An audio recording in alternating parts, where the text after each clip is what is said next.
ഗാസയിൽ വീണ്ടും ഇസ്രായേൽ ആക്രമണം.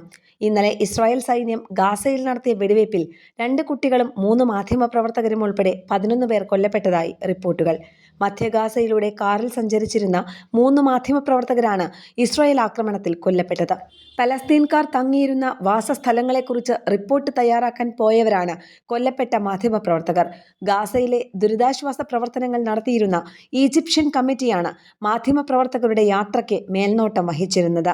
ഇവരുടെ വാഹനത്തിൽ സഞ്ചരിക്കുമ്പോഴായിരുന്നു മാധ്യമപ്രവർത്തകർ കൊല്ലപ്പെട്ടത്. എന്നാൽ വിഷയത്തിൽ ഇസ്രായേൽ ഇതുവരെ പ്രതികരിച്ചിട്ടില്ല. സൈന്യത്തിന് പ്രതിസന്ധിയുണ്ടാക്കിയിരുന്ന പലസ്തീൻ ഭീകരനെ കൊലപ്പെടുത്തിയെന്ന് മാത്രമാണ് ഇസ്രായേൽ സൈന്യത്തിന്റെ പ്രതികരണം. ഇന്റർനാഷണൽ ഡെസ്ക്, കേരള പ്രണാമം.